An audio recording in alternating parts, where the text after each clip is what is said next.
Thank you. That's good. Well, as Mr. Muhammad said, my name is Abdul Rahim, and I will be your moderator tonight. On the panel, we have Mr. Ken Hicks. He is an author, a licensed psychotherapist, a clinical social worker, and a certified domestic violence counselor. We also have, she's not on right now, but we have Mr. Sharon Moncrief.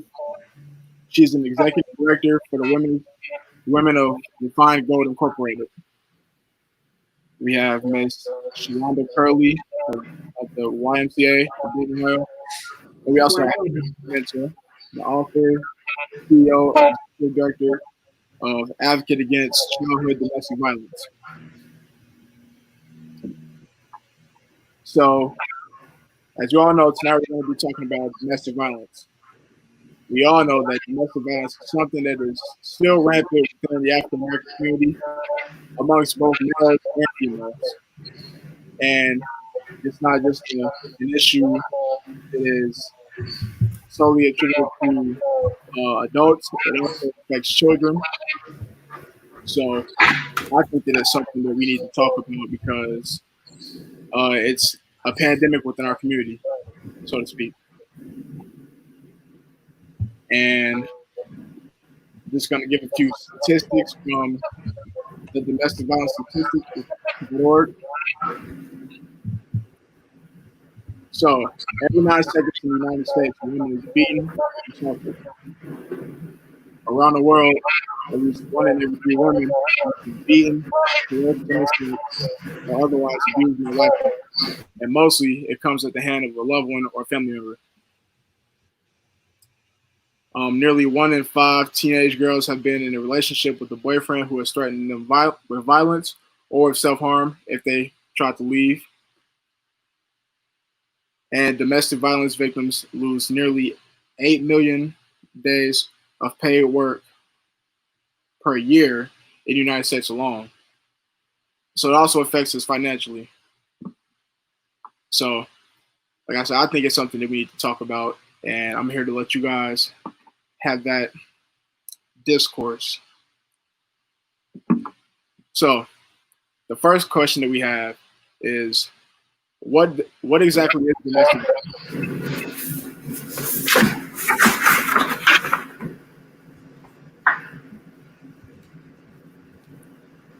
We can start with Mr. Hicks. Okay. Domestic violence. All right. 1 second.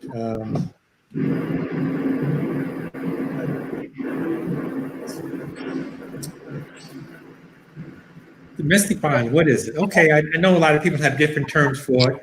Abuse committed against a spouse, former cohabitant, or person with whom the victim has had a child, or is having had a child, or has a dating relationship. Other terms used, intimate partner violence. Kind of a broad thing as far as what domestic violence is. Okay. Maybe the ladies have something to say on that.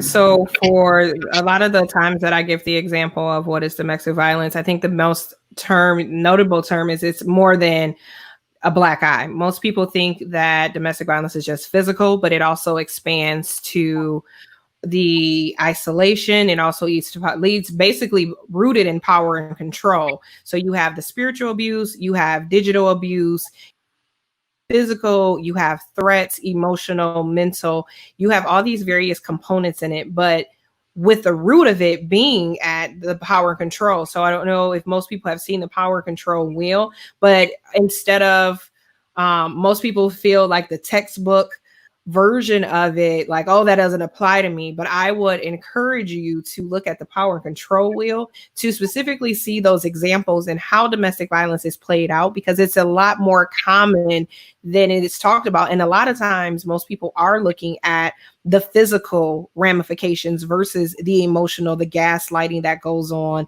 the financial, spiritual, and emotional components of it. And I'll let my sister also add as well.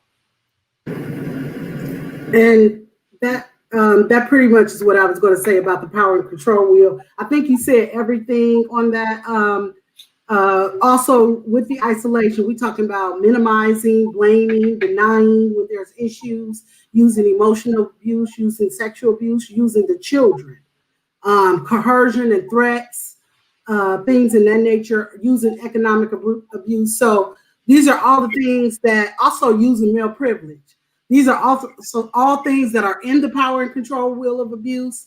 And there's so many other things. I think I like that you said digital abuse, which I've never really thought about that, but that is a big thing with social media because now, you know, even just thinking on simple terms, if you have a picture of me where I was exposed and you now want to expose that and put that on social media, you know, then you can control me because then why I'm going to, you know, combat that, like, or say something to you when I know you can expose me to my family, to other people. So there's a lot of different ways of abuse. And domestic violence can be very broad. It's not a simple thing. And, you know, I always like to talk where people can really understand. And it's not just one thing. It can be many things within the relationship. And I pass it back to you. I wonder if I could ask tell what emotional abuse is, because a lot of people really don't know what that is as far as emotional abuse. And the receiver, number one, is the one who decides the abuse, not the one who performs or executes the act. So we got emotional abuse and insults, blowing money on drugs, alcohol, coming home drunk or high, intense jealousy, manipulating with lies, accuses her of affairs, nonviolent threats. The batterer abuses does not want her to keep a job, stops her from, and this could be men or women, stops the person from going to school or to work, laughs all the time, laughs at the person all the time, ignores the person, makes her think she or he is crazy, deprives her of any physical needs, food, sleep, decent place to live. Those are kind of emotional abusive things that kind of affect a lot of people that really don't know what emotional abuse is, and that affects the person a lot. Yes. And to add on to that, as we're talking about, we're basically dealing with multiple pandemics right now, between COVID, between domestic violence, and even the racism. When you look at how domestic violence is played out to within COVID, this is what he just said. It looks like you can't go out and go get the essential needs that you have. You can't talk to your family and friends. All of a sudden, you're isolated because they are in every part of your conversation. That adds to that. They threaten to keep you out, withhold medicine from you, give you the virus, throw objects, punch holes in the walls, unwanted sex, not respecting your boundaries. And what she also talked about digital is, give me your phone, send me your passwords. I want to see who you went. I want to put a tracking device on you. All of those is what is exacerbated now that we have COVID-19 going on as well.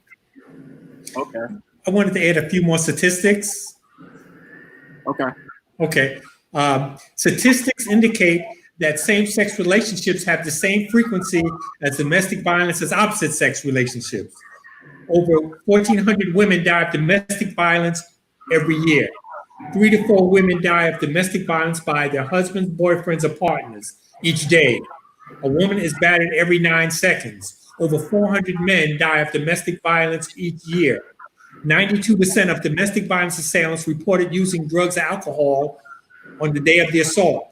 75% of women who are killed by their boyfriends, husbands in a relationship are murdered when they attempt to leave or after they have left. In domestic violence homicides, women are 6 times more likely to be killed when there's a gun in the house. 52% of men have guns. 43% of women have guns. 60% of battered women are beaten when they are pregnant. Women victimized by abuse are at a substantially increased risk of losing at least one pregnancy. Murder is the unlawful killing of a human being and or a fetus or embryo at any time of pregnancy during an assault on a pregnant woman. Domestic violence is the #1 cause of emergency visits by women to the hospital. Wow. I know that's heavy. Sorry. No, it's okay, because like a lot of people don't really have they have a false perception of domestic violence, and because of that, there's like a lot of things that go on as domestic violence that aren't reported as domestic violence. You know what I mean? So that's good that you were able to bring up those statistics. Thank you. So, is domestic violence, is it a learned behavior, or like how does it originate within a person?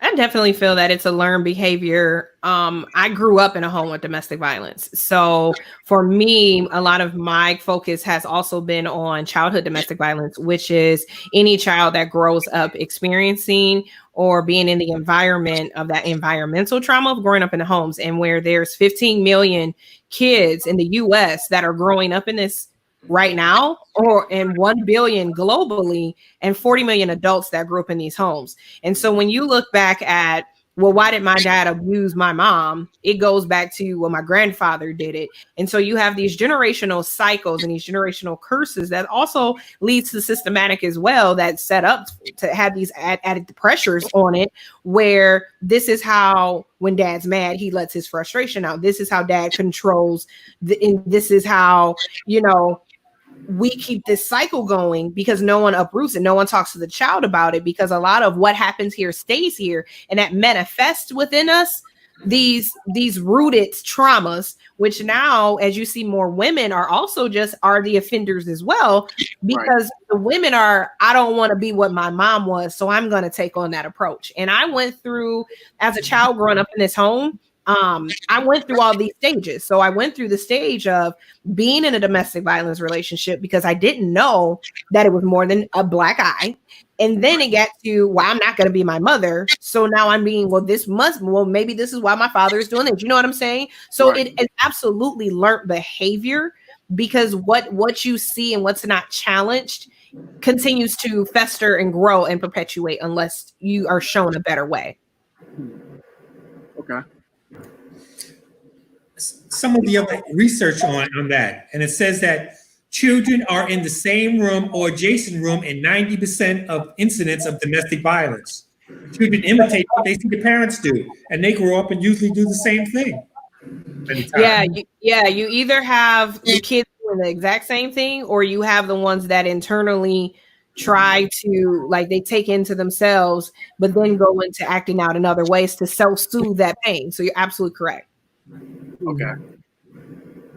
And I think abuse in any form or violence in any form, which we see the kind of America we live in that's completely violent.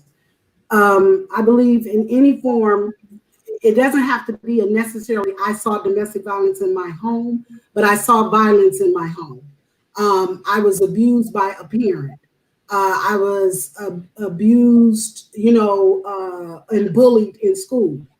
And so now, even though that can say that's not learned behavior of domestic violence per se, but it's learned behavior of violence and trauma.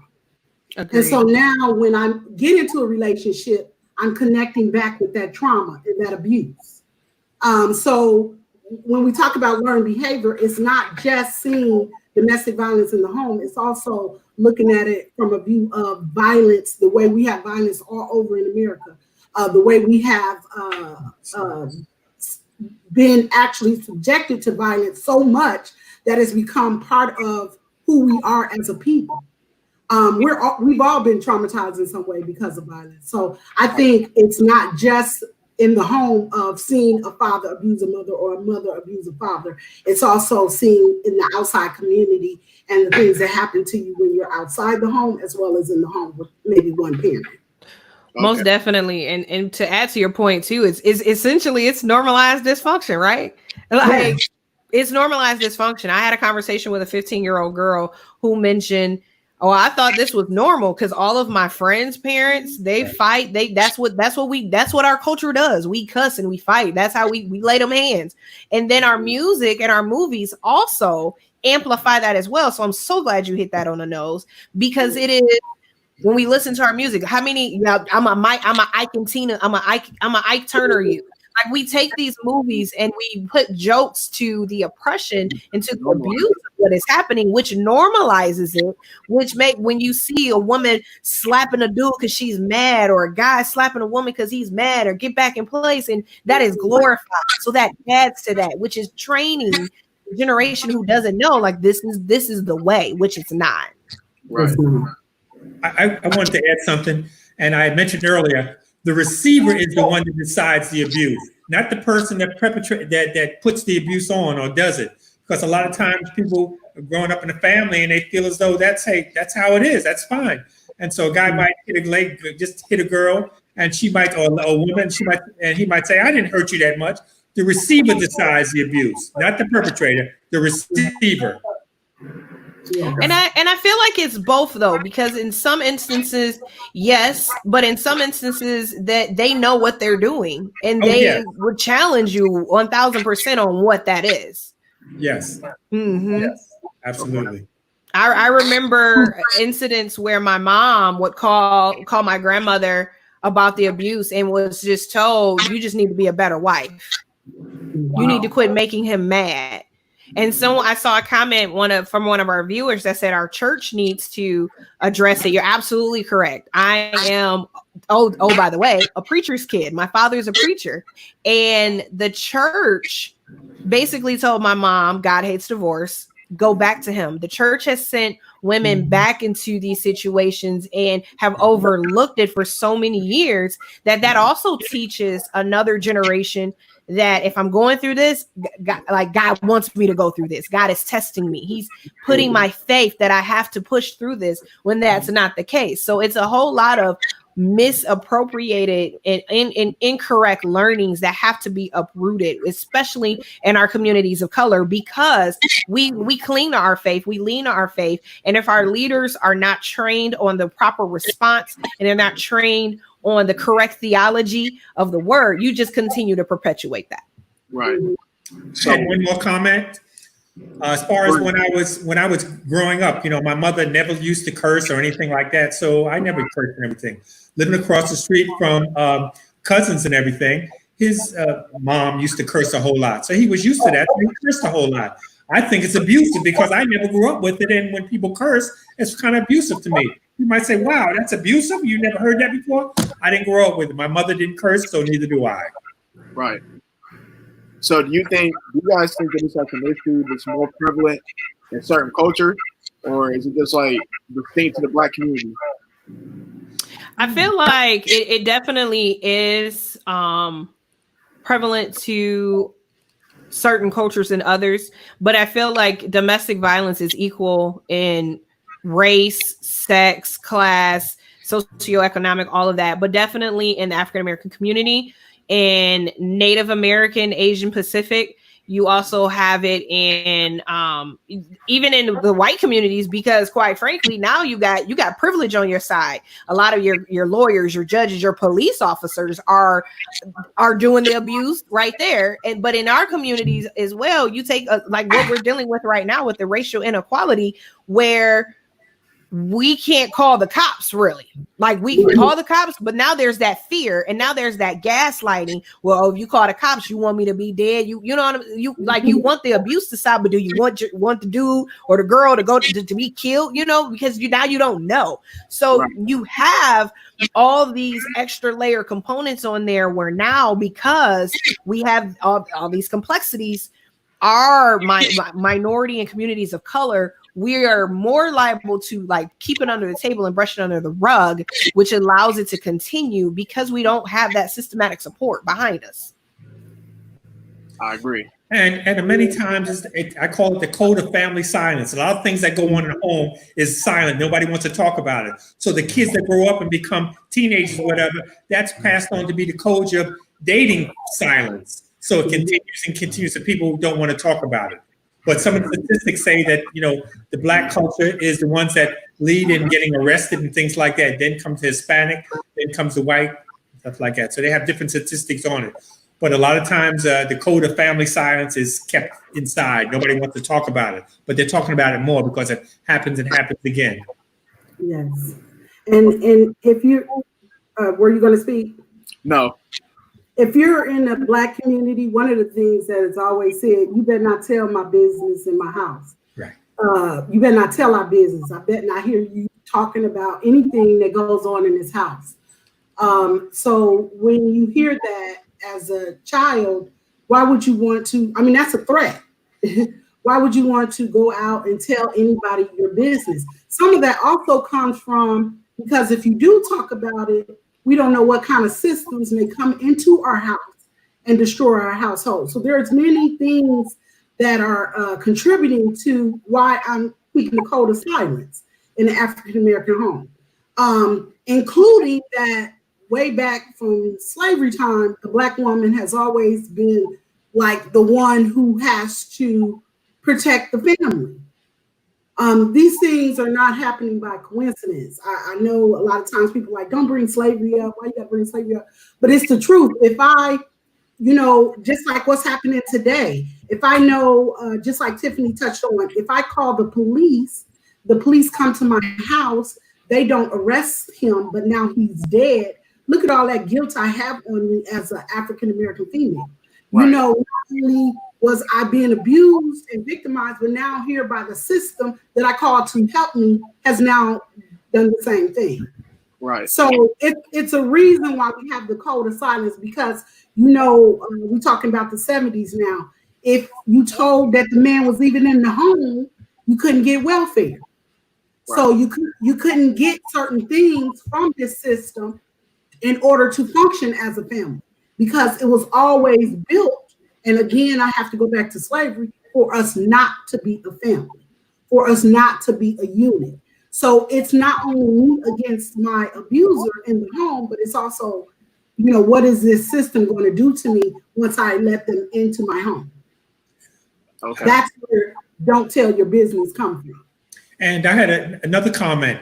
These days, a lot of states, you can't spank your child. You spank your child and the child goes to school and show a scar, the teacher has to report violence or abuse to the child. So nowadays, you can have your kids taken away if you're doing that. Absolutely. So, when I was growing up, I used to get spanked with the belt, and my father used to take a switch off. A lot of new school folks don't know what a switch is. That's kind of a small branch. My father used to say, go out there and get me a switch. And if you don't get a big one, I'll go out and get a tree and spank you. But these days, you can't spank your kids and somebody else know about it. They're going to call the Child Protective Services, and they might come out, and that's always going to be on your record. Always going to be on your record. So yes. And to add to your point, though, it's like the parents have to worry about that, and they can go up in arms about that. But where are we going up in arms about when a woman is abused and when a man is abused? Like, where can we get because domestic violence is a crime on top of that. Like, it's not just here's a definition, it is a crime. And if parents can't discipline their children, then why aren't those who are consistently abusing their significant others, why isn't that being? You get more outcry over a dog treatment than a woman being abused, than man being abused. When a woman or someone is being abused, it is, what did you do? Or what? Why don't you just leave? It must not be that bad. You stayed all this time. Like, it goes to the victim blame shifting, but there's so many other areas and so many other pockets of, well, if you do this, it's instant, it's on your head. But we need to have that same energy in our community around not turning a blind eye to domestic violence and making it a home issue, because it's not just a home issue. It stems into our communities. It stems into our schools, our churches. Lives are being impacted by what happens behind those homes, behind those closed doors. Right. Well, a lot of times you might, have a victim, and you might have a friend that's a victim, and you keep asking them, why are you still staying there? He's still doing that. Then they won't talk to you anymore, because they feel as though every time they talk to you, you're making them leave or whatever, and they're not ready to leave yet. It takes time before they get their self-esteem up, they feel comfortable, and they can leave. Yeah. It's not, you cannot be. They won't say anything to you anymore. And you wonder, why don't she talk to me anymore? Because you keep bringing that up. As being a friend or relative, you just have to be available when they want you to be available. And you can provide them with resources and everything else. But they have to decide when it's time to leave, not you. You just got to listen. Be a safe space for them. Don't interrogate them. And speaking of listening, I want to go backwards a little bit, because again, another thing that's taught in our culture as African Americans, especially for women, is to be a strong Black woman, to not let anybody beat you down. So when you abuse me and the cops show up, we both probably have bruises on our, if not anything else, you got a couple scratches on your face. Because I did fight back, because even with the violence that I grew up with, I was always taught, fight back, be strong. And so when the police come, and with the system that we have now, with police not being educated on trauma or abuse, you come and then you see both of us in scratches, and you scratching your head like, who's the victim? Right. And then because African-American women are already looked at as aggressive and strong, so we're not the only culture that see us as strong Black women. And then they come and they say things like, you let him abuse you. Look how big you are. Look, you look like you shouldn't be, he should have done this to you, those type of things. So, we're, and there's a whole nother thing on that about Black women dying in the hospital. And I want to say this after giving childbirth. And some of the reasons why is because the way that we endure pain. So if a doctor comes and say, what kind of pain are you having on a scale of 1 to 10? And I calmly say a 10. Why are you so calm? Why are you not screaming like other cultures? Because I'm strong and I've been taught to endure pain in this way. So just because I don't look like I'm suffering and I'm going through pain, it doesn't mean that that's not happening. And to add to that as well, even in some states, based on what the laws are, if they come and they see both of you guys with scratches on, they're taking you both to jail as well. So now you have a whole nother layer of, I could also go to jail, though I was defending myself. Mm-hmm. I'm not going to say nothing. Right. And I think now when the police come out, they're usually going to arrest somebody, and if they can't tell who the aggressor is, both people will go to jail, because if they just say, okay, go, just don't come back for a while till you cool down and something happens, that police department can be sued. They don't want to be sued, so somebody usually going to jail these days, either one person or both people, if they can't decide.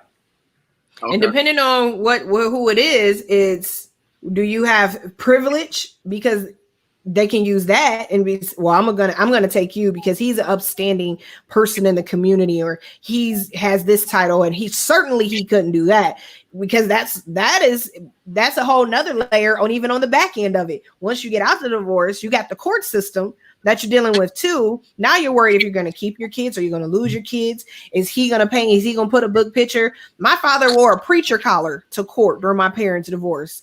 And the court looked at him in such a great light as opposed to my mother, where my mother barely got anything from the divorce. And it was like she was re-victimized in that courtroom. So when you add to different cultures and the systematic levels of why domestic violence is high and why it stays a secret, you see it all. It's like an onion. You're pulling back all these layers that need to be fixed and need to be addressed. That's a very interesting way of looking at it. So what are some of the responses to domestic violence? Well, one of the responses these days, many women are now being arrested for domestic violence. Because the police and courts are not protecting them enough, an increased number of women being killed by their boyfriends or partners. A lot of women are now taking self-defense, and they're having their kids learn self-defense. And so a lot of men are, being abused a lot. When I'm doing my groups and everything, I have some of the women say, nobody's putting their hands on me anymore. Absolutely not. And they become a lot of times the abuser and won't let anybody, put their hands on them again, but they're the ones in control. Yeah, if you're not able to call the police in terms of responding to it, if someone does open up to you, the best way to respond is by being educated and being aware on what it is, what it looks like, and what resources are available. And then from there, when it comes to the responses, is knowing what your state coalitions are, what are your grassroots organizations, what are the advocacies that are there for you or for whoever you may know that's going through it.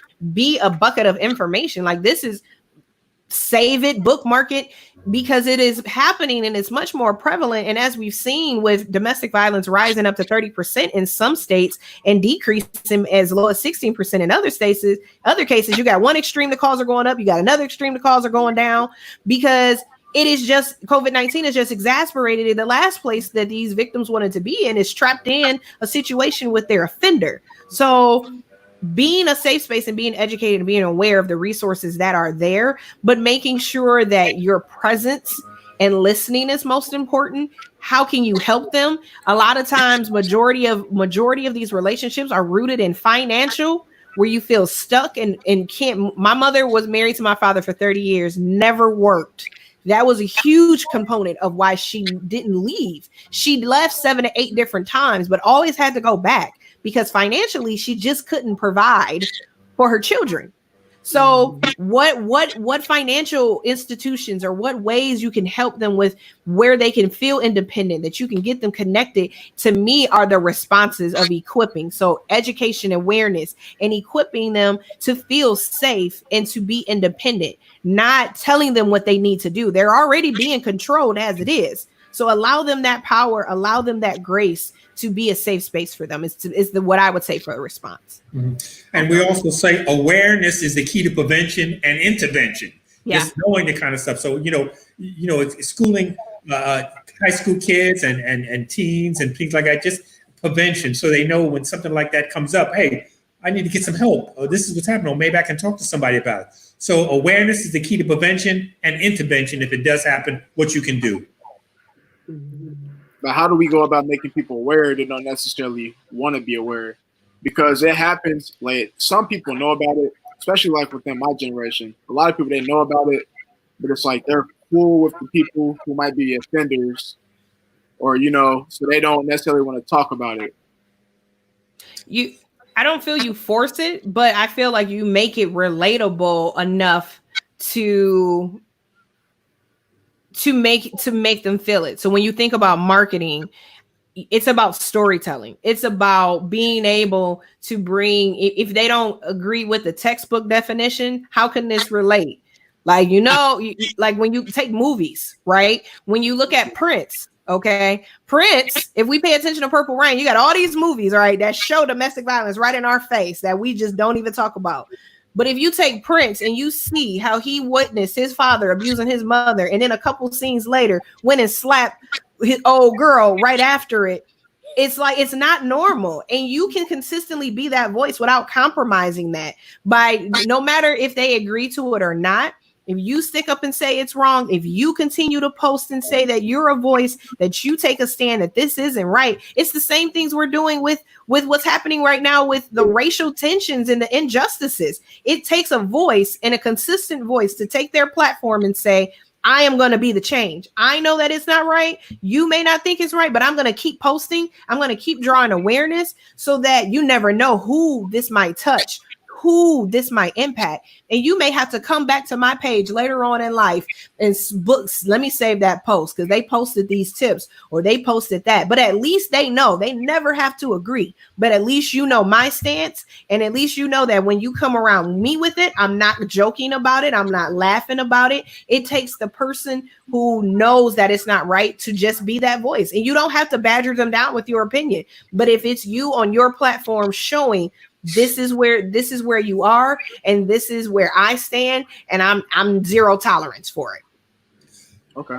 I'd like to make a comment. These days, the movies, the TV, everything is violent. Everything is violent. Matter of fact, that ranks number one on the TV scale, and on the movie scale is violence. They're constantly fighting. Everything is fighting constantly. So a lot of times, when I was dealing with young kids, they like different sports and everything. Before they start playing, we do something on dating violence. We do something on resources and things. So at least it kind of hits there, because if you just bring it up, who out here would like to hear about that? Nobody wants to hear about it. When I go to colleges and doing domestic dating violence prevention things, a lot of people don't want to hear about it, because a lot of them have already been through it. They don't want to hear it again. But I'm just saying they had to be there, so I'm talking about it. Yes, absolutely. And that's what we have to do. We have to spread the word. I know some people don't want to hear about it, but hey, listen, later on in life, they might say, I'm glad somebody told me. Right. I agree. And earlier when you were introducing me, you said the YMCA, but it is the YWCA. And our number is 937-222-SAFE, which is always definitely a resource when it comes to talking about domestic violence. We have shelter, we do housing, we do so many different things at the YWCA. But I agree with Mr. Hicks as well as Tiffany about education and educating people at a young age. Because that's where it starts, not knowing, being ignorant, and what we're doing now, talking about it, not making it a code of silence anymore, just like racism, just like the things that are going on in this country right now. People have not taken the challenge to protest, because you can protest in many ways. It does not just have to be that I went downtown and I marched with everybody. It could be that I put a sign in my yard to say no more domestic violence. When I'm driving and I see a car and they have the children decal on the back of the car, I'm always looking like, oh, mother, father, 3 kids. I see people with the, what you call the license plates, when they have the personalized license plates. The vanity plates. Vanity plates. So I'm always reading those, but I never see anything about stop domestic violence, or I never see anything about stop racism, or I mean, every once in a while, and then you might see a person like that has many stickers over their car, so you can't really focus, on one thing. But these are the ways in which we can protest, because talking about it, educating people about it, these are all the things that are needed in our culture, in our country.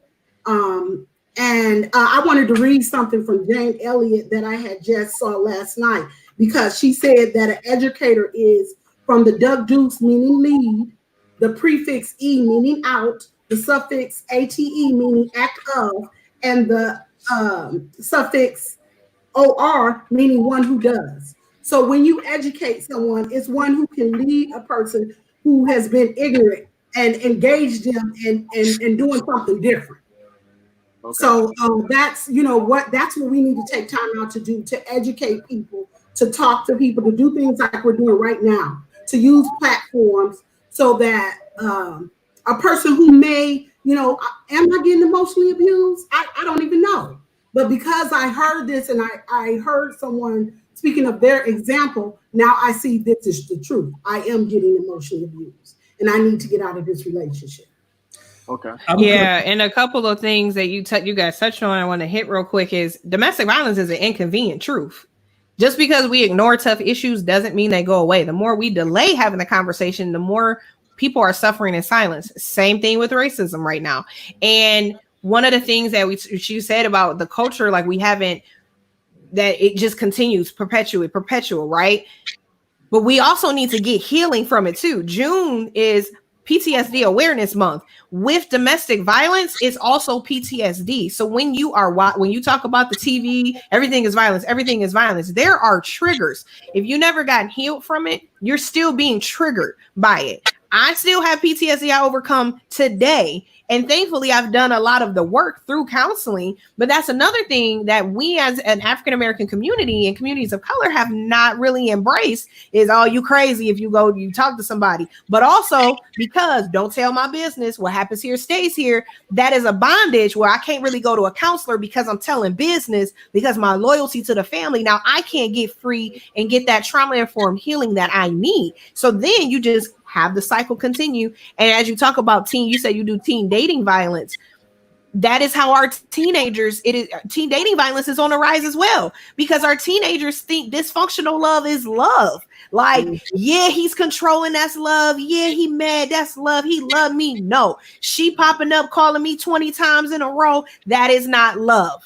And that is the conversations that we need to continue to drive and continue to put out in front of our culture to say, this is not okay. This is not love. You are worthy of more than this, and you can have this. And just because you grew up in these homes doesn't mean you are going to have that. Right. Some of the stickers that people have on their cars, as far as letting people know that they have children and everything, they got to be kind of cautious about that, because you got a lot of kidnappers out there. They see a sign that says, kids and everything else, and they'll start following or see you might run into the store and leave the kids in the car. So you got to be real careful about that. Right. But I was saying in words of domestic violence, like putting in place of those, because that is telling your business, but in place of those, putting something about, I am against domestic violence. Just bring awareness to what I was talking about. And I totally got what you were saying, Shalonda. It's basically breast cancer has ribbons. Where's the domestic violence ribbon? Mirror the same exact and it's not to take away from breast cancer because it is equally as important as well. But can we get the same amount of awareness across the board for all these injustices? And that is why we are screaming out right now to be heard of, even about Black Lives Matter. Right. Purple is the color for domestic violence. During October is Domestic Violence Month. So we do place ribbons as a YWCA throughout the downtown city area. But I agree with you 100%, Tiffany, that it is not on the platform like breast cancer, and it should be. Yeah. And I want to say something else about our culture. You brought this up earlier, Tiffany, and I really, because when we look at domestic violence in America, we look at Ike and Tina, Chris Brown and Rihanna, Ray Rice and his wife, I don't know her name, but on the same line of how police have gotten away, do you see how Black men have gotten away with committing domestic violence and not being charged on the scale of a celebrity? And how celebrity, yeah. And so it looks as if this behavior is okay. The same way of people dying in the streets from police brutality. It's sending the message that this is okay behavior and we accept it, especially when we put it in a song like Eat the Cake, anime, Eat the Cake. So, that's super cute because I'm forcing you to do something. But if I'm dancing to it and if I'm feeling like it's a normal thing, which a large part of America has felt as if this is normal, that people are dying at the hands of police brutality. This is crazy. This is something that needs to stop. People need to be arrested. You should not be able to hit me in an elevator where everybody can see and knock me out cold, unconscious for minutes before I come to. Whether I protect you or not, at the end of that, I saw you do that. And yet I did not get arrested. Yet I got a couple games off where, I couldn't play. That's crazy to me. Yeah. Yeah. Well, and Eve, it's like Eve has a song I wish would come back out. Love is Blind. I heard that in high school. It was like, is anybody else? Everybody looked at me crazy when she went through her friend who was murdered by domestic violence behind that. And she went through that cycle and what that looks like and how you did this. And the thing is, like you said, and I'm in Arizona. So Arizona has paint Arizona purple during the month of October, which is huge because I'm originally from Michigan and we ain't had it. So Home Depot gives you purple light bulbs to put on your porch. The Capitol lights up purple during that month. You have all these initiatives and that's cool.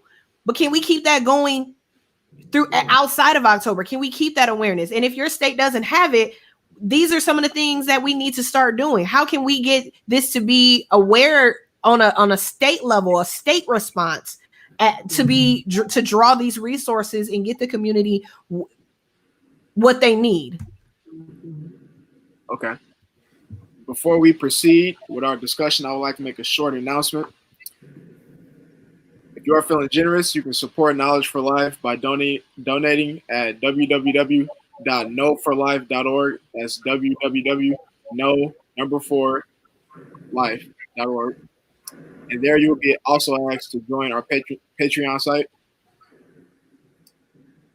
So, back to our discussion. You talked about, Ms. Mensah, you spoke about the cycle of domestic violence. Could you elaborate on that a little bit more? So the cycle of, I talked on a whole couple of different ones. Which cycle? Of it continuing to fester, or when you're in it, or the generational one, or all? Talk about the generational one, because like I said, I see it as an issue it's very well. as far as like transitioning to like different generations or newer generation, with like everything that's happening with the pandemic, and then like, you know, people not having access to resources because they already don't know about these things. Yeah. It's, you know, it's becoming more prevalent. Yeah. So I mean, when you look at the cycle of it, again, from my experience and even from my research, your environment shapes a lot of what you become, who you become, and what you do. And so for me, when I talk about the life cycle for childhood domestic violence, the first time that I saw the abuse, I was 7 years old. And it continued until I was 17 when my mother said, "You're graduating high school. I can't do it anymore. Either he's going to kill me or I'm going to kill him." And from there, it was my father thought what he saw growing up was normal. My father thought, and so as he's getting pushback, and when my mom would leave, my grandmother never left. What is this? Like, why am I being challenged? And I'm gonna do better. I'm gonna do better. I'm sorry. I'm gonna make up for it. I'm gonna give you all these gifts. I'm gonna give you these new cars. You're good. Things will get better for a moment. It rises up again, and it gets worse, and it continues to get worse. She leave. I'm sorry. I'm not gonna do it again. I promise I'm gonna get better. I'm gonna get help. Not get help. Come back. Not get help. It get worse, and that cycle continues. Now, as a child in this, I feel helpless. I feel guilty. I can't do anything for my mom. What do? I try to get help. I'm shushed back in the room. So now I'm sitting here and I'm festering. Like, maybe it's my fault. Mom's going to be mad at me because I can't help her. And now you have all these weight and guilt, this helplessness, hopelessness. Then as you're leaving, because we would leave, and as we would leave, we would stay, because in the early 90s, advocacy, domestic violence agencies weren't really like hot topic. You couldn't really go to them. So you went to family and friends' homes to seek shelter and haven. And while going there, the mother, my mother's friend, they were so empathetic to her. They were not empathetic to me. It was like, you're plus one. So now, outside of when my mom wasn't around, they're treating me bad. I'm trying to tell my mom can't even hear that because she's trying to survive. So as the kid, now you feel forgotten, hopeless, abandoned. And then that's what I wrote about in my book, is my journey on what that looked like from a kid. This is how this looked, that life cycle of my mom and dad's drama outshadows me. I'm not important. So now as I'm getting older and I'm a teenager, hey, my influences are bigger now because I'm in high school. I want to hear what they're talking about. Oh, they're dabbling in relationships. Let me get a boyfriend. That'll help me escape what's happening here. Oh, I should be having sex at this age? Oh, okay. Anything to just escape. I don't really like sex. Oh, it'll get better. Just keep doing it. Oh, okay. Because I'm just trying to escape the madness at my house. I don't want to be there, so I'm hanging out. My friends are my covers. So now I'm dealing with these boys, the star basketball player, girls are giving attention. Now I'm jealous at this. You must like her. All the things that I'm seeing my father do to my mom. Now I feel that way to these chicks that's trying to talk to my star basketball player at the high school. Maybe my father has a point. Maybe this is how you act. You see how the cycle continues. So now, as I'm continuing down this situation, now we get into college, but now drugs are being introduced to the picture. And okay, I'm trying to heal. I'm trying to self-medicate. Nope, this isn't working. I almost get raped. I'm now in an abusive relationship. High school sweetheart turns abusive. Never saw that coming, but I'm doing good because I'm fighting back. You get these hands. Wait, no, but I don't like this feeling. Like, this can't be what love is. I can't be getting dragged from the cafeteria of my college campus to my dorm by this dude. This isn't normal. And I'm not going to repeat what my mom's doing. But let me get into another relationship and see how this works. Maybe this is what love is. But it's other components that I don't know about domestic violence because I've never been trained. I've seen the physical aspect, but now I'm in an emotionally abusive situation, financially controlling situation, and again, never putting all these together. This is what my mom is doing. You take all of this cycle, and here we are. Now I've graduated from college. I am now in corporate America. I am in the boardroom doing the thing, successful. Success on the outside, inside failure, because I'm still dealing with these knuckleheaded guys and I am broken. And I don't know how to show I'm not broken because all I have is my job. And what happens is now I'm pouring out the negativity. I have an issue with males in authority because I see my, excuse me, I see my father and my job was on the line. And it's like, hold on. This is the best thing that I have going. I can't lose it. So that was my internal check. Something's not right. And I went to counseling for 9 years. And that is when I noticed the patterns of childhood trauma. Oh, this has impacted why I choose. I'm a bad picker. Yes, the guys are just as broken, but I'm thinking because they have trauma and I have trauma, we perfect for each other. That's just a trauma bond. And we are not going to get better. I can't fix you, but I can fix me. And it was through counseling that I learned how to uproot and end this cycle. Sorry, I went a little bit long, panelists. I apologize. But when you talk about the cycle, I lived that cycle and went through all of those phases. And until it takes that person to say, what's up with me? Tell yourself the truth. Assess what you're doing. When you talk to someone who's going to AA, the first thing is you have to admit you have a problem. Look at why you're doing. Is it taught? Is it learned? Is it learned behavior? Is it a problem? If it is a problem, acknowledge it, assess the damage, assess where you want to be and where you want to go, and make a plan and make it happen. That's how you even uproot that trauma. But don't just let cycles continue. And just because you were in a family, if you are the one in the family that sees that this is wrong and this should not be right, be the voice. Speak to your nieces and nephews. Be that ear. If no one else is, at least you can teach and train them that this isn't a normal cycle. This is not the right way to go about it and do it. So, Tiffany, I would love to. I'm from Michigan too, Tiffany, Flint, Michigan, born and raised. Hey.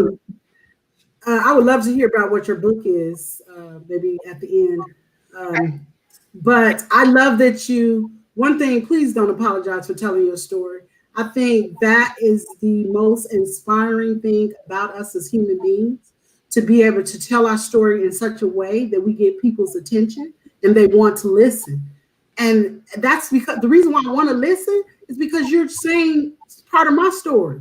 It might not match up to yours 100%, but there are components that do match up. And speaking of that, you inspired me to talk more about my story and the reason why, even though it is learned behavior, but I grew up in a family of women who were abusive to me and were proud of it. One of the things that my great grandmother spread throughout our family is, if a man tries to hit you, to back in a corner and allow him to come to you. So that then all of your adrenaline is going to kick in and you're going to fight because you can't fight or just being shot. Like you don't have a choice now because you're in the corner, which we always hear that story about a mouse. When you put a mouse in the corner, they come out fighting.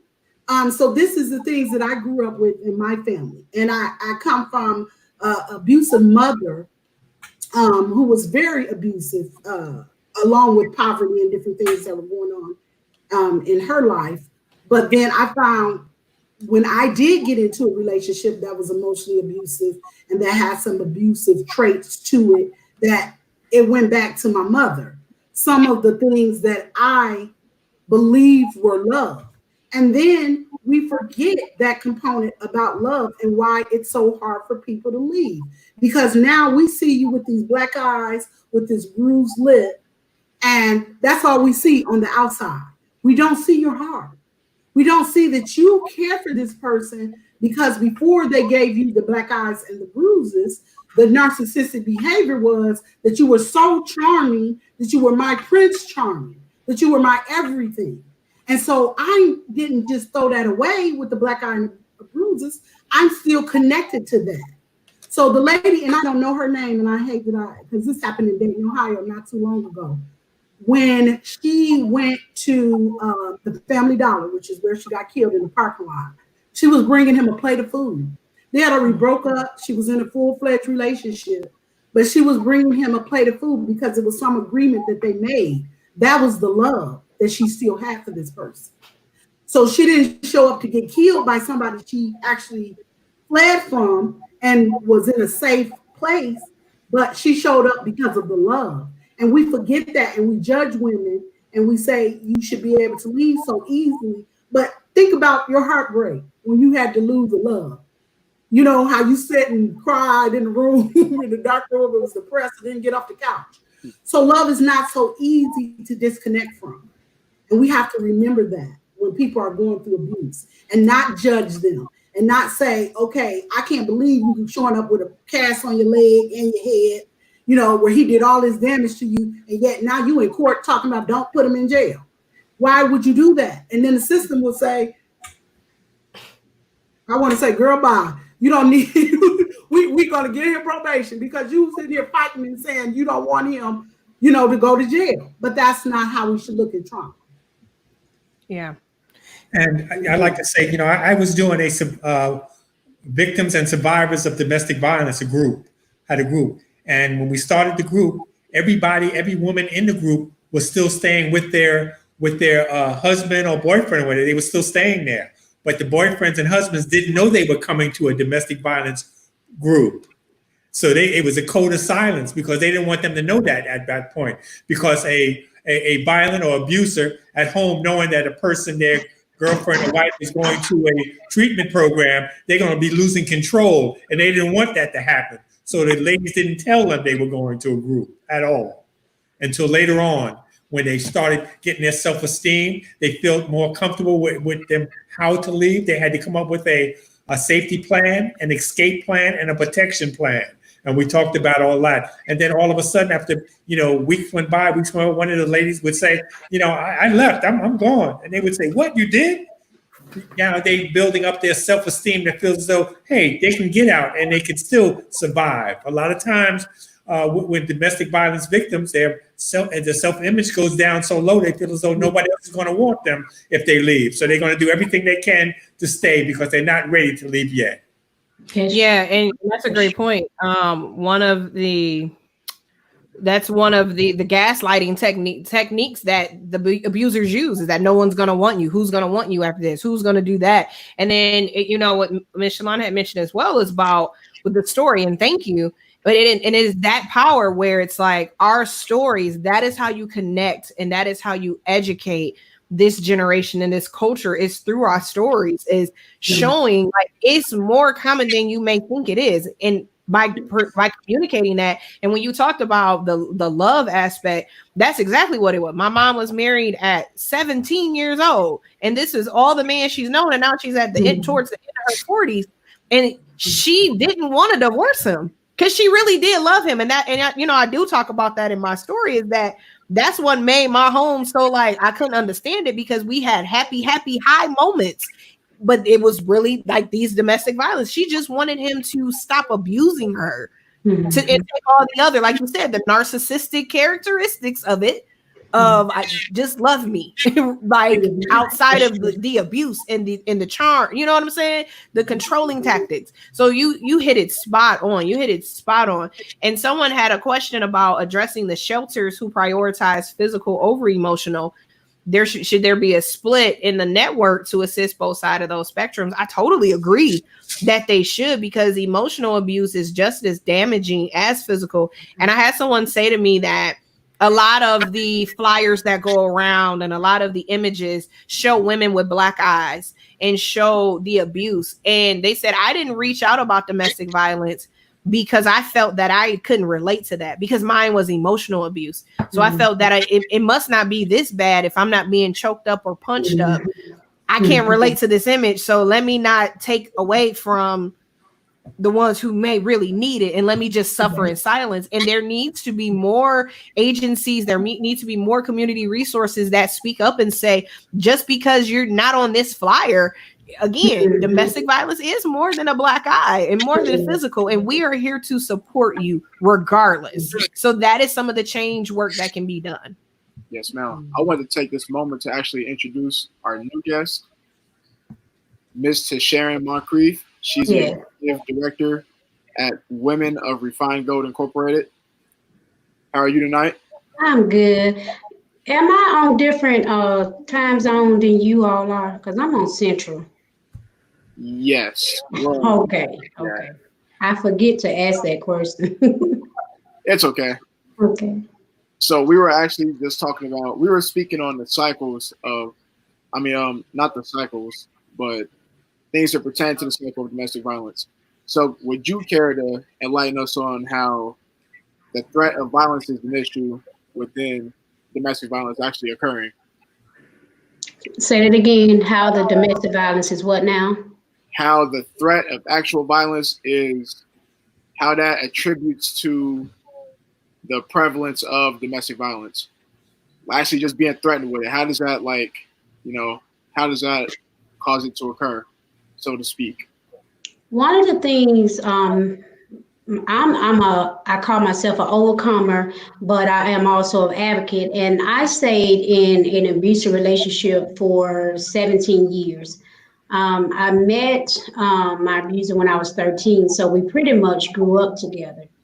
Okay. And one of the things that I realized when I came out of it, I've been out 11, last month made 11 years. But what I realized is that a lot of the pieces that we overlook is a lot of times people look at domestic violence or the effects of it or how we see relationships when it actually happens. But what I feel that because of my own experience, that we have to go back to the root of it.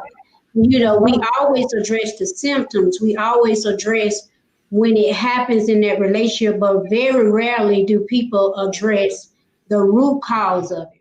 And so what I mean by that is that the root cause of you could have experienced an unhealthy relationship as a child with your parents, with someone in your neighborhood, someone at your church.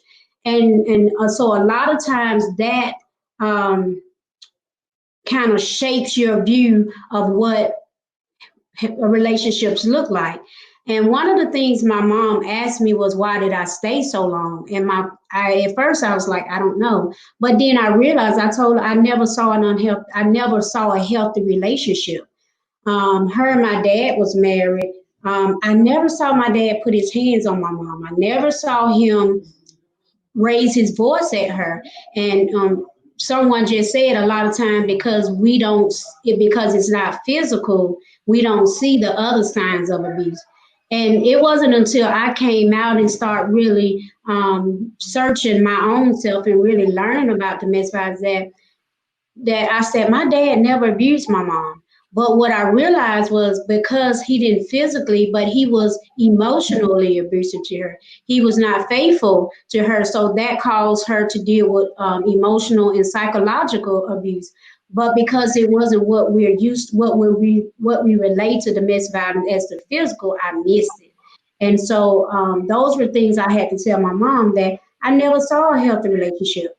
My dad, he wasn't the emotional type. He didn't say I love you, but we just kind of knew it. But I had this void that says, how does my dad really feel? I had my first child when I was 15 years old, and my dad said, what's his name and do he have a job? And so that left a void in me, that the things that I felt like my dad should have affirmed me with, I didn't get that. So when I got into this relationship, that's, I said, well, I had to figure it out on my own. And so because I didn't have this roadmap of what it looks like, what a healthy relationship looks like, this person is saying, I love you, and they're doing things that I guess subconsciously I needed from my dad, and I didn't get it. So I realized that for me is that we can't just look at the symptoms, and we can't just look at it when the situation actually happens, but we a lot of time have to go back and go to the root of it. Can go all the way back to our childhood in addressing domestic violence. And a lot of times before a person victim leaves, they have a plan, because the research says 75% of women who are killed by their batterer abuser are murdered when they attempt to leave or after they have left an abusive relationship. So it is a kind of a whole plan that they have to have, how they leave, where they leave to, where they go, and all of that. rather than just saying I'm leaving, because he's not going to let you go because he feels as though, hey, nobody's going to love him anymore. And if you're gone, hey, I might as well go too. I'll kill them both. My story was different because I didn't have a plan at all. I just left my home, left all my stuff. I just left, and now when I look at stuff now, because the information that we have now, I didn't have a lot of this information. So one of my things I told people was that one of the things, fear did keep me there longer than I wanted to be. Yeah. And when I say 5 years before, when I said I'm gonna walk out, and because fear came in, my story is a little different, but it was like the devil was telling me, hey, you safer if you stay. Because if you leave, he may try to kill you. He may try to stalk you. He may try to whatever. So the fear of knowing that kept me there 5 years longer. Yeah. And so the last incident, I just said, you know what? I said, Lord, whatever has to happen is just going to happen, but I'm walking away. And I didn't even know what to expect. Was it scary? It was. But I do understand now that we definitely have to have a plan, because if something happened, and because I never really told anybody what I was going through. So if something could have happened to me, and people are not realizing, like when they see him, he's this funny person, and they don't see the person that I live with. And so I definitely agree. We have to have a plan. But for me, I had gotten desperate, and I just left everything, and I walked away, and I hadn't looked back in 11 years. But I know even in walking out, the key for me to be able to move forward was I had to really search, and I had to forgive. Because a lot of times when we don't forgive, it keeps us stuck in that place that we're trying to get out of. So for me, my coming out was very different. I don't think it was what people will usually say is how people come out, but mine was kind of like based on watching the movie One Night with the King. And when she went before the king, it wasn't supposed to, but she said, if I perish, let me perish, but I'm going anyway. And that was, I probably watched the movie a week or so before that, and that was the mindset I took on, like whatever has to happen, but I'm walking away. But I do advise that there needs to be a plan in place, because it is a very dangerous time when you're leaving.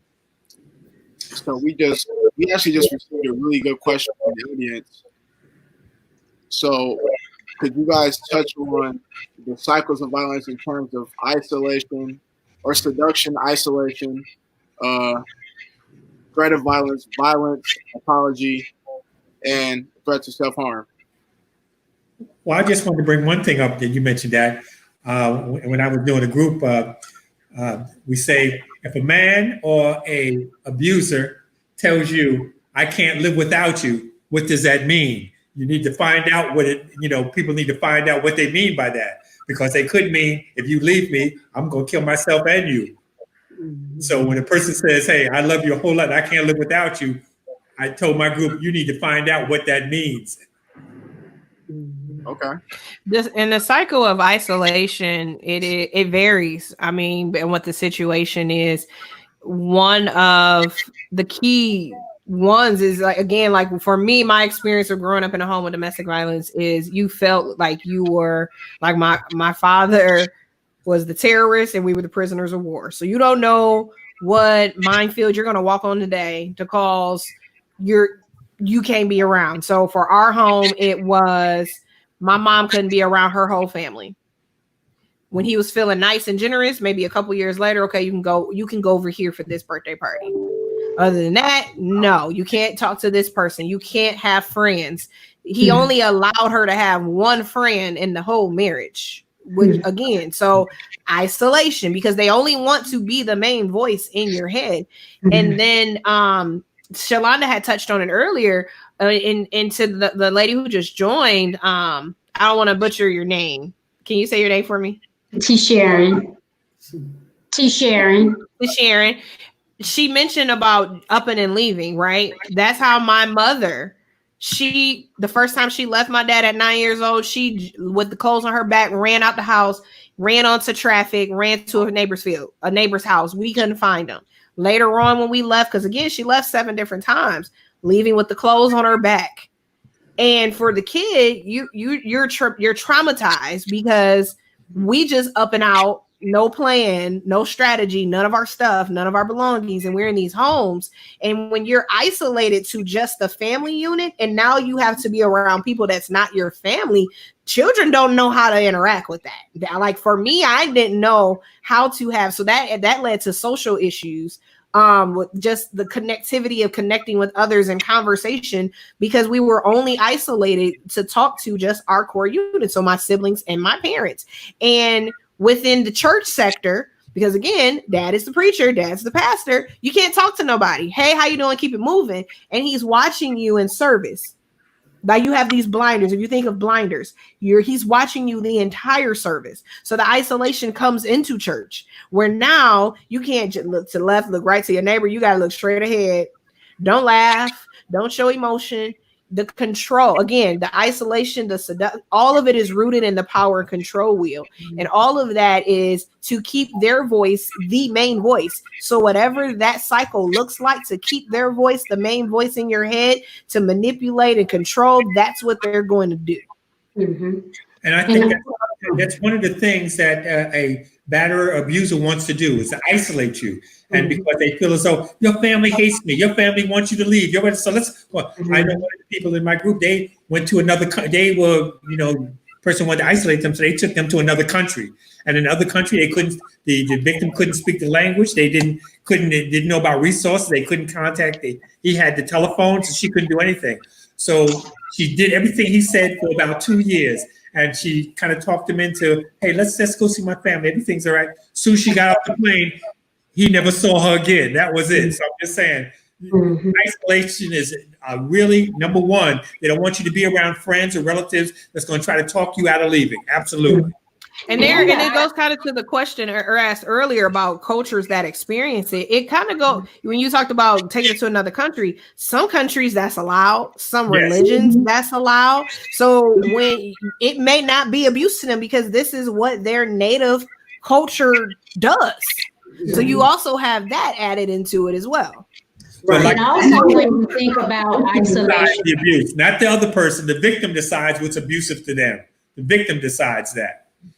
And also when you think about isolation, they definitely don't want you to be around someone that's going to build you up and tell you, you're better than that. Because I know for me, I even just trying to go to school, and I hadn't graduated from high school and was trying to go to college, but they didn't even want me to go to school because, you're going to get an education and you're going to leave me. Or, you might meet someone on the campus.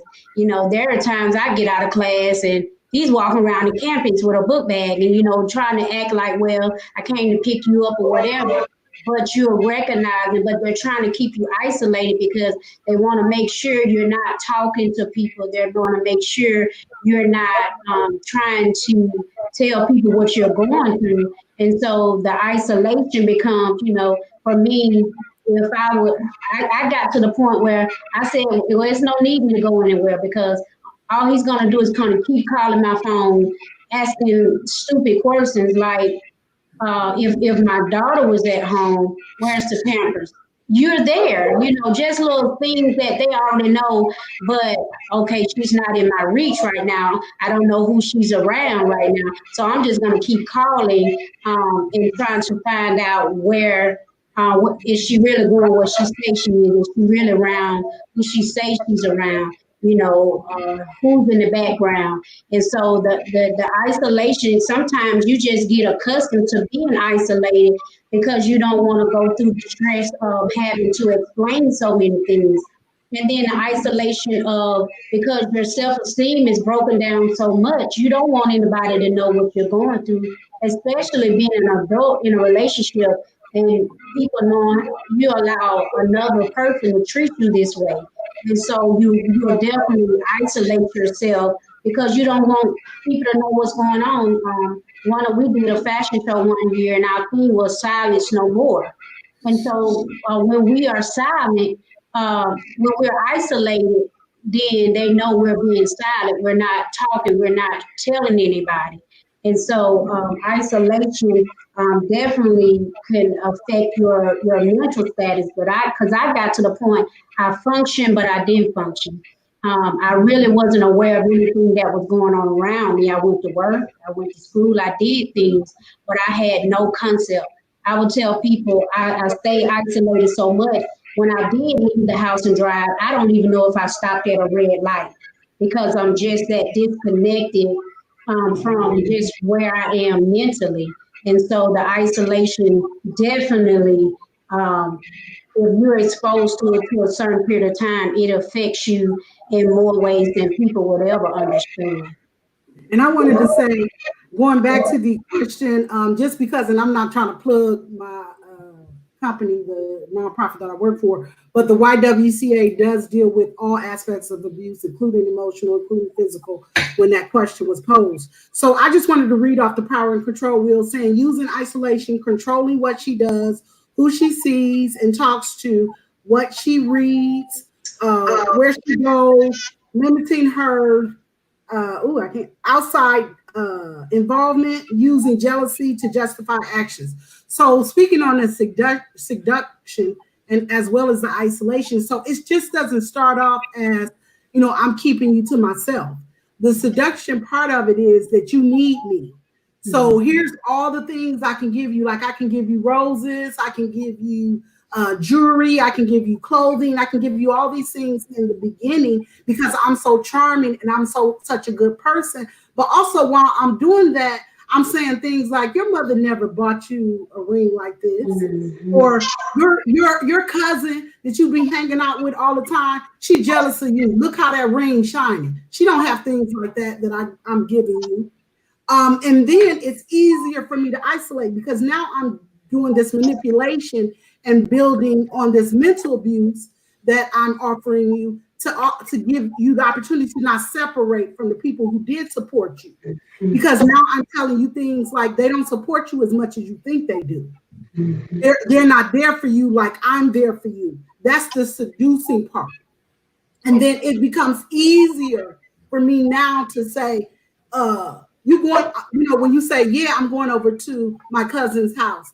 For what? The same one who did this to you? Now I'm bringing up, because when I did that, when I said that manipulative statement that your cousin's she's jealous of you, then you started talking and you started telling me, oh yeah, when we was 15, I remember how I had a boyfriend and she took my boyfriend from me.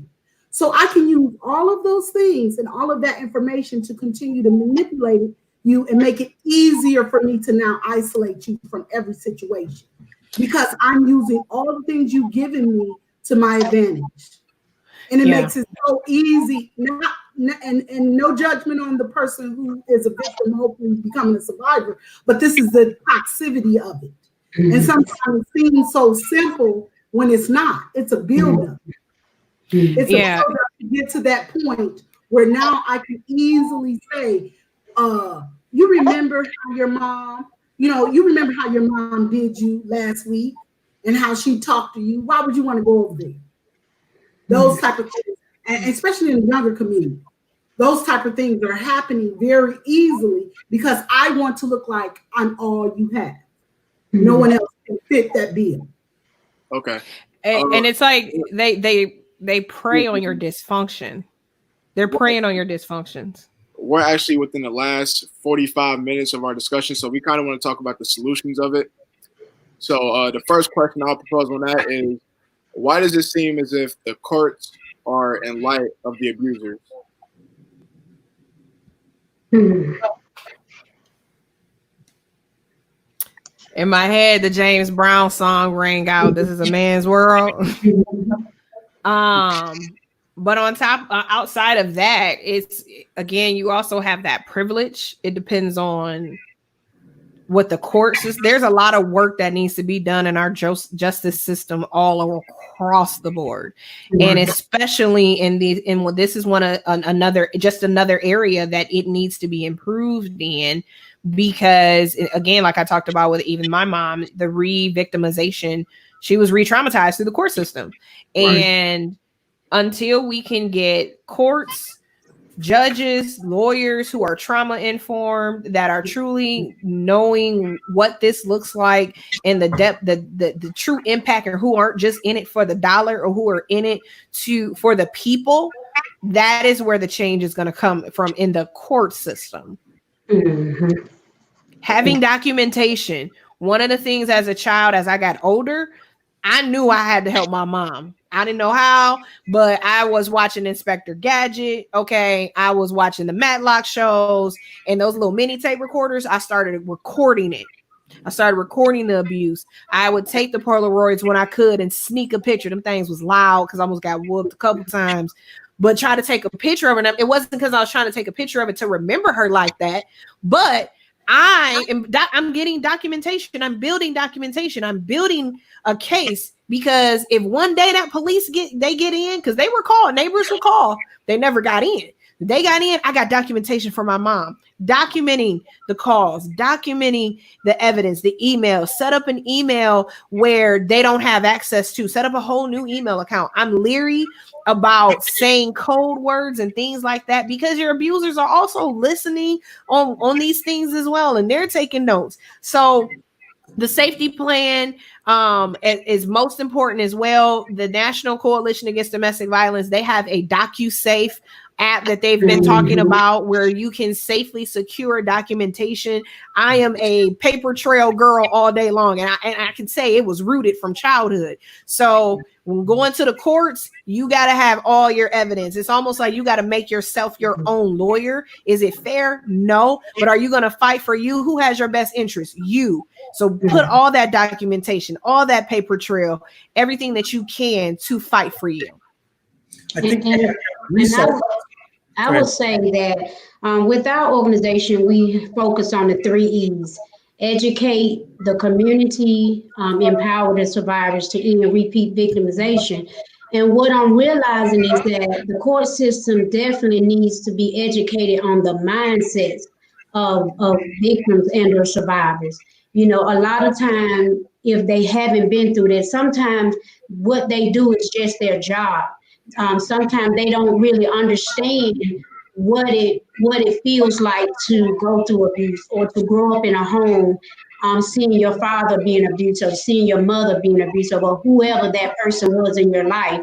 And so I think the court system, even the police officers, they definitely need to be more trauma informed. They also need to understand, you know, sometimes you can go out to a call 5 or 6 times, and at some point you just come to the point where, you know, I guess she like it, she keep going back, or she won't leave.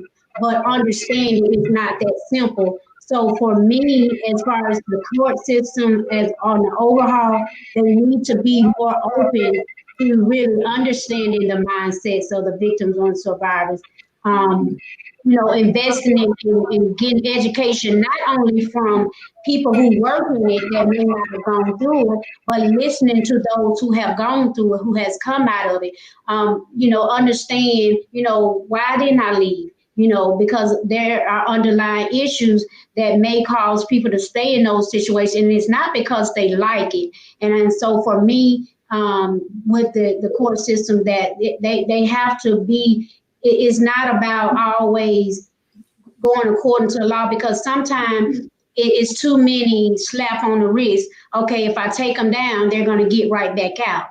And they're not taking it serious. I think now they're looking more, being more aware of domestic violence, and seeing that how many women are, you know, the number of women that are losing their life due to domestic violence, because hey, they just felt like, well, we was out there last week and here they go again.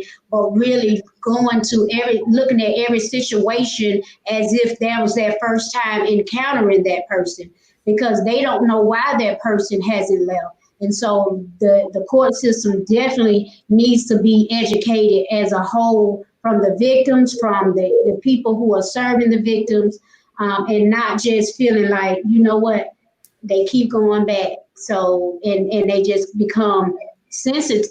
They're not as sensitive to that person anymore, because at this point they're frustrated. They're tired of, I keep seeing you, you signing warrants and this and that, but I think they really need to be educated truly on the mindsets of the person who's going through it, because I think once they understand that piece of it, it will definitely allow them to look at how they treat domestic violence, how they, you know, when people come in for courts and not being so lenient. And I'm not saying sometimes things are not maybe isolated in incidents, but when you see repeat things, and also, you know, don't just feel like, well, they dropped the warrant, then, oh, well. No, really find out why are they not pursuing those warrants. Don't just throw them off to like, oh, we'll see them back in a couple of months. But really having enough empathy to get more involved and really to understand where that person is, and not just on the surface and not just where they are right now, but really build a relationship with them to find out, you know, what's really going on, so they are educated on it. They have now domestic violence advocates that can help people, that, you know, let them know what they need to put together, let them know what they need, and help them through the whole court system. But you might have some judges that committed domestic violence, so you know they're going to see it their way, or you'll get somebody that has experienced it and knows what you're going through. So it all depends. You know, there's a high statistics, you know, high numbers for, you know, people of all different jobs, cultures, and everything else that have been involved in domestic violence and have been victims. And so just getting that kind of help, an advocate would be able to help you or a person get through the court system and what they need to do. That helps. So what are some ways that we could actually go about as a community just preventing domestic violence? How could we do that as a community?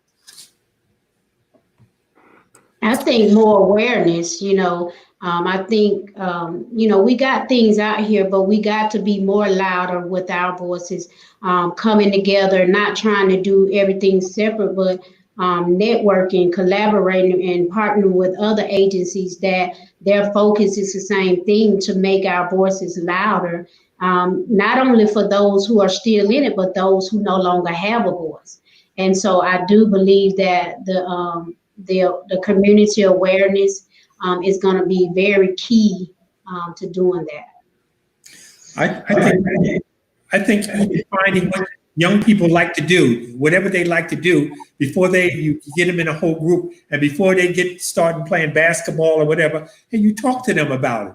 Because if you just want people to come and do it, they won't. So you got to have a hook that brings them in. Then you start talking about it, whatever kind of hook it needs to be, and whatever type of population, you know, women, young girls, guys, whatever. Yeah. Okay. Anyone else? I see Shalonda was trying to go ahead. Go ahead, Shalonda. Okay, he unmuted. Okay, he's always muted for a while. I think reaching out to young men at an early age, talking to our men more, thinking in the judicial system, because I just like the police system, I think needs to be revamped. I don't think a victim should even be in court. It's okay if they do want to write a letter about the abuser, but what about the women who, you know, because time has passed by the time they go to court and by the time it goes to trial. And then a lot of times, just like I talked about earlier, the love aspect of these women kicks in, and they're the only person the abuser is calling from the jail cell. And by the time they make it to trial, the information that they put out is, can you please let them out? So I don't think that they should have the opportunity to even do that. I think that they should be in a separate system away from the abuser. So basically, the court system needs to be revamped. One of the things I thought about is, I remember watching TV and I saw Sean Connery. I don't know if everybody know who that is. He's an actor, American actor, European American actor. And he said, what's wrong with slapping a woman a little bit in the face, in the mouth, when she's doing too much talking? As if this is the culture of all of us here in America. So when you have a male-dominated system, you're going to have males who view abuse in a different way. So just to say that, just like the police system needs to be revamped, a lot of our systems we need to look at it. They need to be more trauma-informed care, just like everybody else said. So I won't touch on that again, but that's what needs to happen to make real change. And we need to start with the males. I think women have it. I'm not all women, but I think we're at the forefront of fights like this. And I think we need more men like yourselves with your group to speak about domestic violence, to talk about these issues, like you, Mr. Hicks. That's what we need. Okay. Yeah, definitely agree to all of the above. All of the above. And then going into these places where they are advocating, where, like he said, the kids are playing basketball. Where are the kids at? Let's go to these places and can we do a presentation? Can we talk to your youth? A lot of times we look at, but we just want to change the behavior modification, but we don't seek to understand what's happening in the background. We don't seek to understand why these actions cause these reactions, and mental health advocacy as well. Because again, these are learned behaviors, and in terms of uprooting it, they have to know that this is what it is and call it by name, right? And being able to go into even go into the churches, locking arms. People try to stay hands off with church and state and all of this. No, somebody needs to walk into these places and say, I want to do a presentation. I would like to. This is why this is important. Here's why if we show a unified front, that's the only way change is going to happen. And none of us can do it alone. We're equally better together. And it takes going into and being bold with your voice and your platform to do these things. One of the things that I did, even with marketing my book, was I did video trailers to show the life cycle of what happens when kids are exposed to domestic violence. This is what we're dealing with internally. And this is how this internal battle festers. You have to learn how to speak the language. And I hate to say it's marketing, but essentially it kind of is, because if no one is going to talk about it, you got to bring it to them in ways that they're going to understand it. You got to bring it to them, whether it's these stories collectively on where the stories are, and showing them how this can be you. If it's not you now, it could be, but until you're educated and aware, you won't know. So it takes the innovative ways to bring it in front of the audience and letting them know that a way that you can educate. Yes, it's a touchy subject, but it's not going to go away. And we're here to shine a light on these tough conversations in these dark places. And if you all don't mind me saying, what you just said about being, creative, one of the things that we do every year, and it's one of our annual fundraisers, but it's an awareness, we educate through fashion. And so we do fashion shows. And so sometimes you may not get someone to show up at something that's just fully about domestic violence. But what we do is we educate through fashion. So we have survivors that are models, and some of them have never dressed up. We help to build their self-esteem, and that's the way we create a platform to educate the community about what it is and what it's not. And then we started something what we call was war purpose parties. And so we do skits, we have activities, and we help individuals that have a hard time having these conversations in the home, in the church, in the grocery store, as they encounter people. Through those purpose parties, we help people to learn how to facilitate those types of conversations. So you definitely have to be creative, because no one really wants people to know that they are in an abusive relationship or they have been in one. And so you have to take the focus off it, like, is this just about me? But if we make it a conversation, or we do it in ways that people can rate, like, hey, we have a good time, we do fashion, we have a speaker, but we don't just do it where people are feeling uncomfortable. And so those are ways that we've done to educate, and it's definitely open people up and say, hey, I've never shared this, but thank you for what you shared during your talking. Or we may have the models just to have a sign or on a shirt, hey, I'm walking in proxy of my mother, or myself, or someone that's lost their life. And so even without saying something, they're sending a message to people that, hey, no matter what, if you can help them, speak up and speak out, or if it's you, speak up and speak out. And we found that made it easier for them to be involved in the conversations, where they wouldn't necessarily have shown up to have that conversation. So one of the questions asked about options for domestic violence under stay-at-home rules, like really quick. Honestly, so there's a download the Are You Safe app. Are You Safe? Free on Google, Apple. It's an app where it goes through safety planning. It takes people through the symptoms of, if you don't know if you are in it or if you know someone in it, it takes you through all of that, guided right at your fingertips. Identify the state coalition, either for them, let them know if they can't call. There's online chat options. They can safely exit the website so their website history isn't tracked. Being a safe space, again, listening to them, keeping their business confidential, identifying code words amongst yourself. Don't publish them on the internet, but identifying them so that you guys have that. So if they know that they need you to come swoop them out, or they need you to leave out, they have those options. Making sure you're present, continually keep calling. If they're isolated, still call. Don't stop calling. Keep calling, even if they're not ready to leave. Continually to be a consistent present. Just keep it generic. Ask them how they feel. Keep asking open-ended questions. You can hear without hearing. You can know without knowing. Don't be judgmental.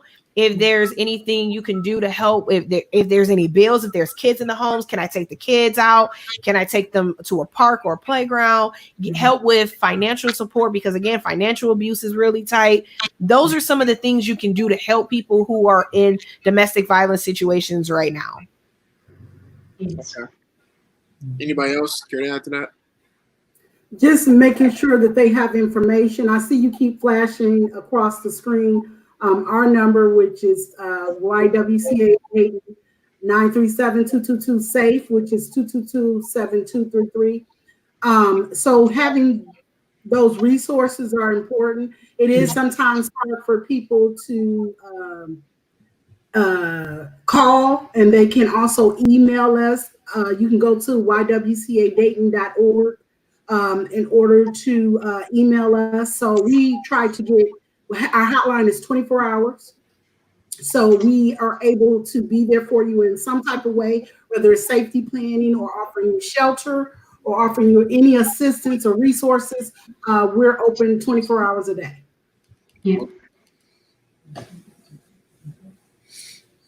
So why don't domestic violence victims leave their situation? Why do they stay for so long?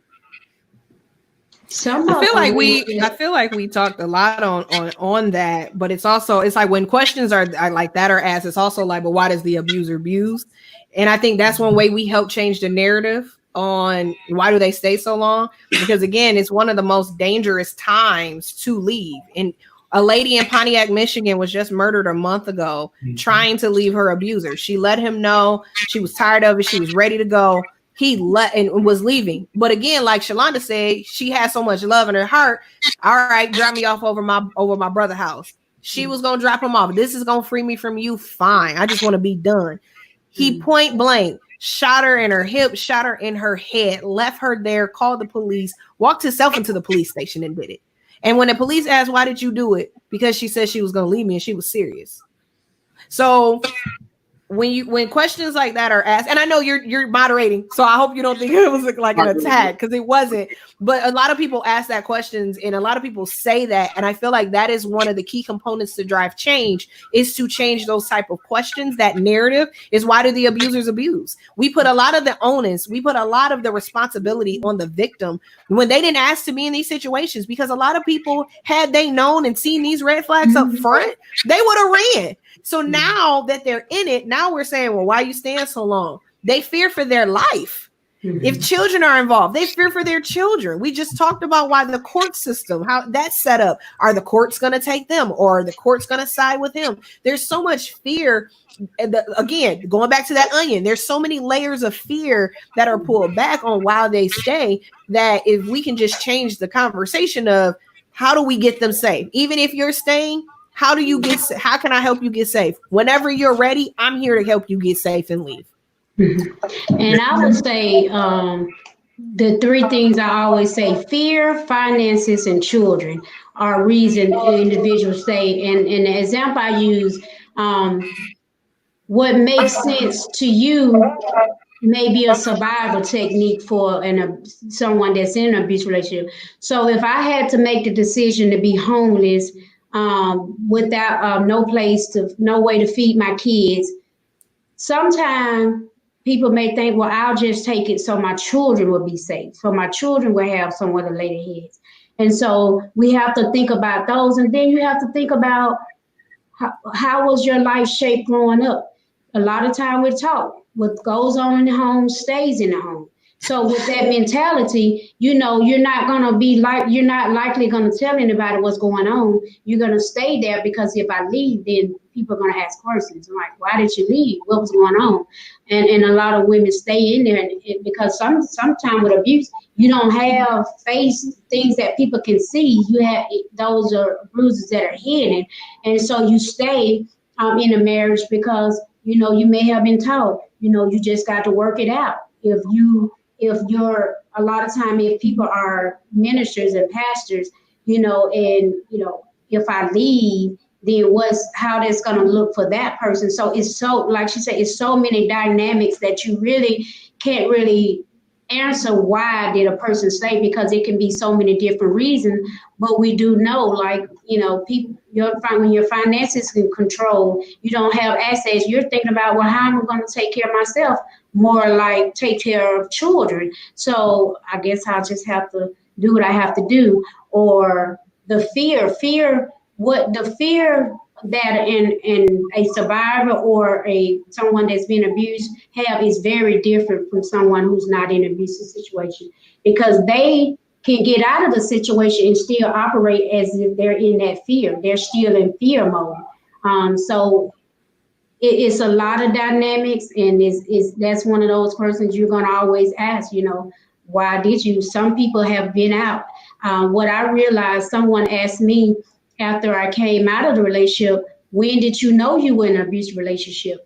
And I was like, wow. And no one ever asked me that.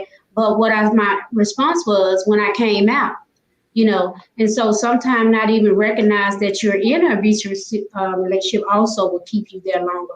But there's no one definite answer. It's a lot. And a person's self-esteem, a victim's self-esteem, or anybody's self-esteem, if they feel as though their self-esteem is so low, nobody's going to want them. They don't have the energy to leave. They feeling depressed. And now they have some mental health stuff going on. So they feel as though, hey, if I stay here and get killed, who cares? And so the self-esteem, the main thing is to possibly be able to provide them with some higher self-esteem, because if they're in a violent relationship or an abusive relationship, that's one of the things abuser wants to do. Lower your self-esteem, call you names, tell you can't do this, do everything they can to make you feel like if you leave, nobody's going to want you. So the self-esteem has a lot to do with it. And I mentioned before in the group, we have to help them with their self-esteem so they feel as though if they do leave, they will be able to leave and get out safely, and to be able to have somebody else, be with them if that's what they want. But self-esteem means a whole lot, because then when you get into the mental health issues, depression and other things. Okay. Anybody else?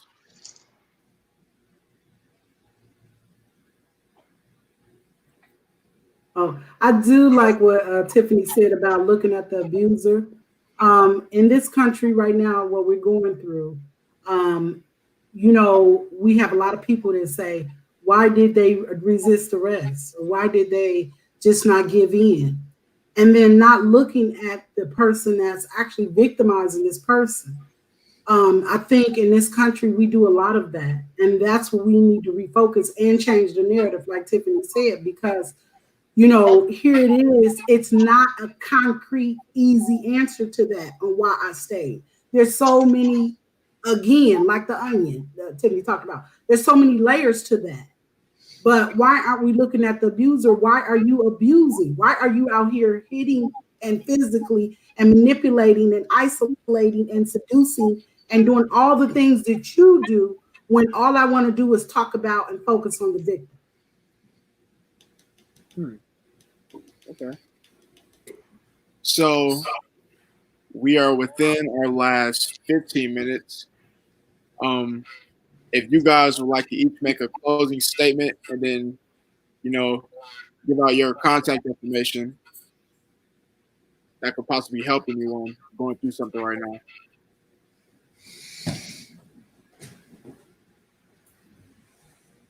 I'll go. And basically, so Michael, thank you for those that have tuned in, that have listened. You're playing a big part in being a part of the conversation, because you are now being armed with taking away. You've now been commissioned to continue to drive these conversations in your circles and your platforms and your communities. It's not going to be an overnight fix, but the more of us who are continuing to talk about it and continuing to do this work, it is important. It is so important. Women's lives are on the stake. Men's lives are on the stake. Like, it is truly something that we collectively have to take up as a community, as a tribe. And definitely, for me, my information is on the screen, how you can contact me, dovesnetwork.org. And we're a bridge. That is the whole point of the nonprofit, is to help with facilitating those healing resources and resources you may need. A lot of times, because again, my focus is specifically on childhood domestic violence, but you can't address the child without addressing the root of it, which is domestic violence. So we are passionate about going into churches and training leaders. A lot of churches want to dismiss this conversation because they don't know enough about it, which is fine. But it is not okay to not get trained. It is not okay to not lock arms with those who are doing the work. And so that is what we are passionate about. My book, Forgotten: Living in the Shadows of Domestic Violence, it chronicles my journey, an in-depth look on what a child who is locked arm in arm with their parents growing up in this type of environment looks like. And if you want to hear more about the child's journey, because again, we look at behavior modification, but it's a reason behind every decision. And until we start uprooting it and having these tough conversations and going after the healing through counseling as well, that is how we change the cycle and change the narrative. So thank you so much for your time. And I've enjoyed being on this panel with these amazing panelists as well. Well, I'd like to say thank you for inviting me also. Just more conversation, as far as young people is concerned, any type of activity they want to get involved in. She was mentioned churches, activities, things like that. We got to talk about it more rather than it being the code of family by silence, the code of silence. We got to talk about it because it happens. And a lot of times, kids see, even the research says that if a kid sees one incident with their mom or dad or whatever in domestic violence, they come up with post-traumatic stress syndrome. They come up with that. And a lot of times when we see something like that happen in our household or whatever, or we're growing up, we keep that in our head for life. Sometimes it stays there. And we have a lot of things that we won't forget because it's been very traumatic. It takes up positive space, and positive thoughts won't fit in there. So we got to talk about it. We got to help people out with it. We got to say that, hey, this is going on. It's got to stop.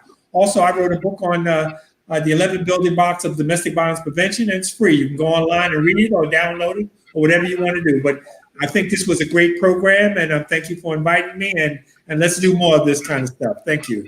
Thank you. Everything both of you guys said, Tiffany and Mr. Hicks.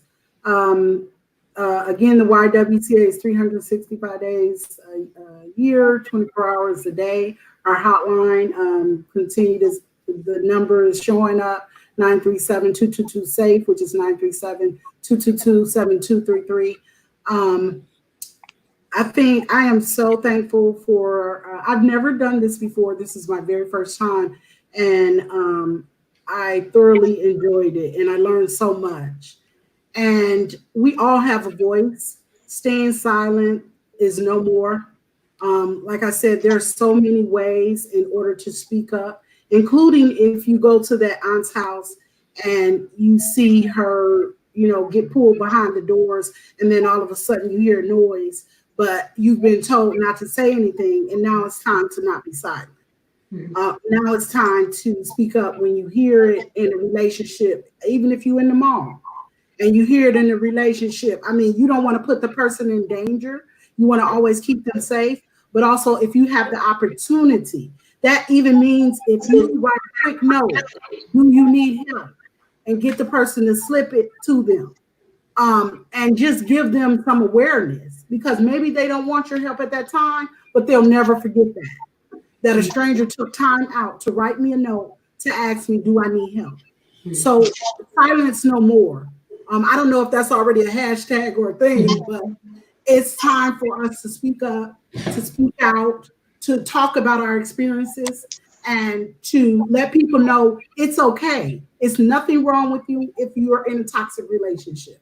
There's nothing wrong with you if you're going through this, but there are opportunities and resources for you to get the help. Mm-hmm. And once again, I apologize for my timing, but I'm always excited about having these conversations, because I think having these conversations definitely helps those that are being impacted by to realize that people care, that people are having the conversations, and that they know that there's people that are out there working. One of the things I will say is that the hashtag Silence No More, that was one of our themes. We did that on our Facebook page, but we have to continue to say that Silence No More. I think it's always important that we have to have great support systems when we're going through this, because sometimes it's not about, anybody trying to convince you to leave, but just someone having that sounding board to talk to, because you can't make the person get out until they're ready to get out. But being a great support system, being able to listen, that is so needed for those who are struggling and to come out, or how to come out. I will say that worked for me, having someone I can call up and say, hey, I'm having a bad day. I just need to talk. I need you to pray with me. I'm having anxiety. Those were the things that helped me to get through what I was going through, and also to help me to come out and stay out. So we definitely need to keep these conversations going. We definitely need to get the community, get the, wherever we are, as many people involved in the conversations, because they may be dealing with something that they never even told anybody. Our organization is Women Are Refined Gold. We work with women as well as teens who have been impacted by dating violence. Our contact information is www.orginc.org, and our contact number is 334-877-7013. Because of things that's been going on, we can be reached at any time on that phone number, and just through Facebook. We have so many ways to get in contact with us if you need to reach out for help. And also, I forgot her name, the first lady who spoke, that is definitely, getting out and educating the business, the churches, how to have these conversations. If they don't know how to have them, be able to know the resources in the community available to refer the individuals to. But we definitely, they have to open their doors to get educated on things that they may face that they're not equipped to face. But definitely be open, especially churches, because that's where people go when they need something. They need healing. They're going through things. So definitely the church is the first place that we need to educate them on domestic violence. Okay. Well, as I said earlier, if you want to support Knowledge for Life, you can do that by donating at knowforlife.org. That's no4life.org. And that will also take you to a link that'll be able to take you to our Patreon site if you want to donate to that too. And I just want to thank everybody on our behalf, and as well as the behalf of the online audience, and anybody that might be going through something right now with the quarantine, and just like in general. I feel like this is a very productive conversation. It'll help somebody somewhere. So that's all we can hope for. And if no one has anything else to say, I wish you all a good night. Thank you. Thank you. Good night. Thank you. Good night. God bless. God bless.